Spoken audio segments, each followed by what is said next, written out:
Hello दोस्तों, यहां पर हमारे पास एक क्वेश्चन है जो कि IIT JEE 2007 में आया हुआ है। ठीक है, यहां पर हम देख सकते हैं कि ये क्वेश्चन थोड़ा सा कॉम्प्लिकेटेड है, तो फिर 11th क्लास वाले बच्चे इसको नहीं कर सकते क्योंकि इसमें एंड में जाके एक कॉन्सेप्ट यूज होगा बेटा, जो कि है डिफरेंशियल इक्वेशंस का कॉन्सेप्ट, जो कि 12th क्लास का टॉपिक है। ठीक है, बट फिर भी तुम देख सकते हो कि वहां तक हम कैसे पहुंचेंगे। इसमें डायरेक्ट डिफरेंशियल इक्वेशन नहीं दिखेगा तुम्हें। ठीक है, तो इस क्वेश्चन में एक्चुअली ये x ग्रेटर देन 1 नहीं, ग्रेटर देन 0 है। अच्छा, यहां पर दिया हुआ है f(x) be differentiable on 0 to infinity such that f(1) is equals to 1। f(1) की वैल्यू 1 दे रखी है और f(x) जो है डिफरेंशिएबल है 0 से इन्फिनिटी के बीच में।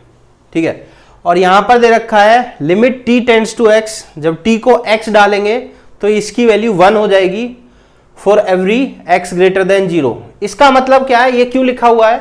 ये इसलिए लिखा हुआ है क्योंकि देखो f के अंदर x डाला हुआ है तो x की वैल्यू लेस देन 0 नहीं हो सकती या 0, क्योंकि जो f(x) की डोमेन है वो 0 to infinity है, यानी कि ग्रेटर देन 0 है। तो इसीलिए ये x की वैल्यू ग्रेटर देन 0 डाली हुई है, इसीलिए लिखा हुआ है, इसका और कोई मतलब नहीं है। और यहां से हमें निकालना क्या है? फंक्शन निकालना है f(x), फंक्शन की वैल्यू निकालनी है। ध्यान रखना, एक बहुत बढ़िया क्वेश्चन है। तो इसको कैसे करेंगे? तो एक बार हम इसको हटा देते हैं क्योंकि हमें याद रहेगा कि किसकी वैल्यू निकालनी है। इसको हटा देते हैं, इसका कोई मतलब नहीं है। तो अब जरा देखते हैं, एक बार t की वैल्यू x सीधा डाल देते हैं सब जगह। t की वैल्यू x डालेंगे तो आएगा x² f(x) minus x² f(x) upon x minus x। तो ये देखो बिल्कुल सेम आ रहे हैं, तो 0/0 आ जाएगी। 0/0 फॉर्म जब भी आ जाती है तो बच्चों अब तक तुम्हें पता चल गया होगा, 0/0 फॉर्म पे हम लोग एल हॉस्पिटल रूल लगाते हैं। और एल हॉस्पिटल रूल में क्या करते हैं, हम न्यूमरेटर और डिनोमिनेटर का अलग अलग डिफरेंशिएशन करते हैं। ठीक है, तो मैं इसको हटा देता हूं यहां से क्योंकि हमें स्पेस चाहिए होगा इस क्वेश्चन के लिए। यहां देखते ही हमें पता चल रहा है ये 0/0 फॉर्म है, तो हम डिफरेंशिएशन करते हैं। लिमिट सेम रहती है, एल हॉस्पिटल रूल लिमिट को नहीं बदलता है। अब थोड़ा सा एक चीज यहां ध्यान देने वाली है, इसका डिफरेंशिएशन करेंगे तो किसके रेस्पेक्ट में करना है, x के रेस्पेक्ट में या t के रेस्पेक्ट में?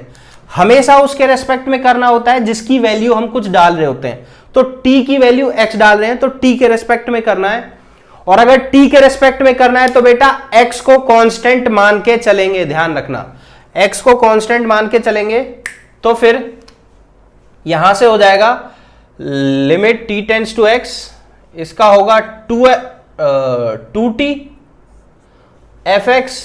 देखो ये x की टर्म्स में फंक्शन है तो t के रेस्पेक्ट में ये कांस्टेंट रहेगा। ठीक है, तो इसलिए इसका डिफरेंशिएशन नहीं किया।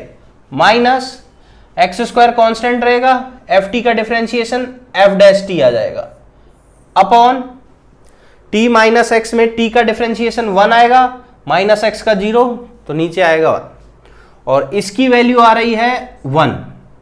अब हम सब जगह t को x डाल देंगे इसमें। जब हम t को x डालेंगे तो ये बन जाएगा 2x f(x) minus x² f' is equals to 1। ठीक है, अब यहां से हमें x की वैल्यू निकालनी है। अगर तुम ऐसे देखोगे क्वेश्चन को तो कुछ सेंस नहीं बनता है, क्योंकि इसमें f(x) भी है f' भी है, तो ये डिफरेंशियल इक्वेशन टाइप में हो गया।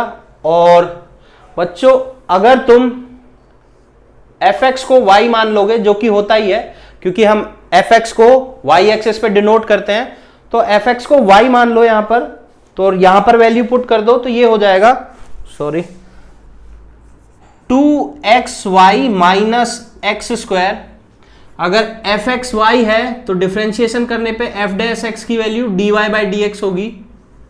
ठीक है, तो यहां पर dy/dx इज इक्वल्स टू 1। अब ये जो इक्वेशन है ये एक डिफरेंशियल इक्वेशन है। ठीक है, और डिफरेंशियल इक्वेशन 12th क्लास का टॉपिक है, यहां से सॉल्व करके हमें y की वैल्यू निकालनी है बेटा। ठीक है, अब ये बिल्कुल एनसीईआरटी का क्वेश्चन है, सेम एनसीईआरटी का है, तो इसको मैं जल्दी से फटाफट कर देता हूं। अगर ये जिससे सॉल्व नहीं होगा उसने एनसीईआरटी नहीं किया मतलब। तो यहां पर मुझे लीनियर डिफरेंशियल इक्वेशन साफ दिख रही है, लीनियर, बट उसको बनाने के लिए माइनस एक्स स्क्वायर से डिवाइड करना पड़ेगा। तो ये इक्वेशन बन जाएगी dy by d x minus 2y by x is equals to minus 1 by x square. Whole equation को एक्स स्क्वायर से डिवाइड करने पे ये बन गया। इसमें p की वैल्यू माइनस 2 बाय एक्स है और q की value minus 1 by x square है। तुम्हें पता है p और q लीनियर डिफरेंशियल इक्वेशन में आते हैं, जो कि थर्ड टाइप की डिफरेंशियल इक्वेशन है तुम्हारी 12th क्लास में। तो अब यहां से जब हम करेंगे तो सबसे पहले हमें इंटीग्रेटिंग फैक्टर निकालना होगा।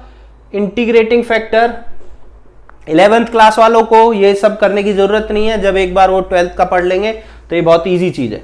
वो होगा e to the power integration p dx, p की value minus 2 by x d x. Minus 2 बाहर चला जाएगा, तुम्हारा 1 बाय एक्स का डिफरेंशिएशन log x आ जाएगा। सो e की power minus 2 log x, minus 2 power में चला जाएगा इसकी, और ये e यहां पर इसको रिप्लेस कर देंगे तो फाइनल वैल्यू आ जाएगी x की पावर माइनस 2 या फिर 1 अपॉन एक्स स्क्वायर। ये आ गया हमारा इंटीग्रेटिंग फैक्टर।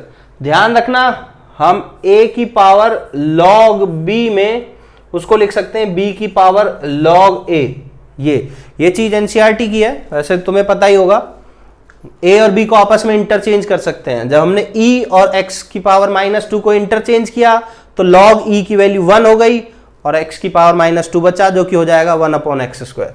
अब हम देखते हैं इसका फॉर्मूला क्या होता है। सबसे पहले y लिखते हैं, फिर इंटीग्रेटिंग फैक्टर लिखते हैं, 1 अपॉन एक्स स्क्वायर होगा वो, फिर is equals to integration integrating factor जो कि होगा 1 अपॉन एक्स स्क्वायर, ठीक है।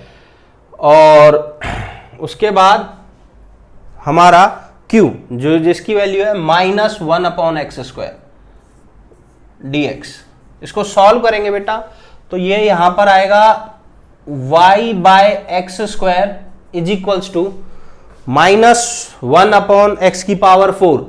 माइनस 1 अपॉन एक्स की पावर 4 में माइनस बाहर निकल आया, x की पावर माइनस 4 है तो x की power minus 4 plus 1 that will be x की power minus 3 divided by minus 3। Minus से माइनस कट जाएगा प्लस c, ठीक है।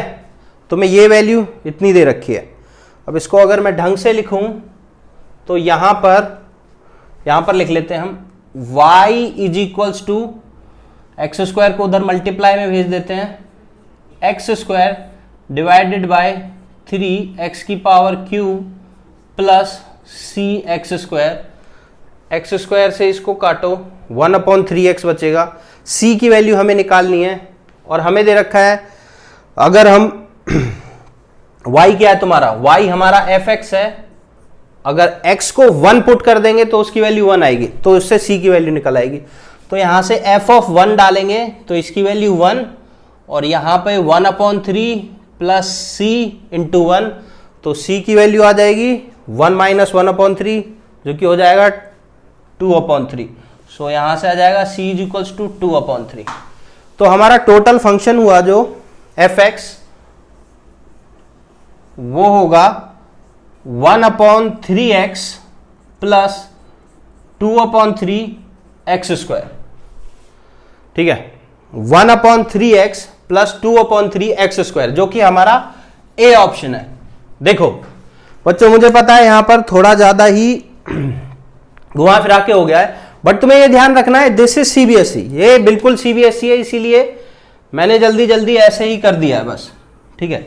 सीबीएसई की बुक जाके लगाओ तो इसमें तुम्हें सोचने की जरूरत भी नहीं पड़ेगी और तुम इसे 2-3 स्टेप में ही कर दोगे, ठीक है। मेन बात है यहां से कैसे प्रोसीड करके यहां लाना है, और यहां के घबराना नहीं है। अब ये किसी भी क्वेश्चन में आ सकता है कि फाइनली तुम्हारा fx f डैश x में इक्वेशन आ गई है, तो उसमें तुम डिफरेंशियल इक्वेशन लगा के fx की वैल्यू निकाल सकते हो।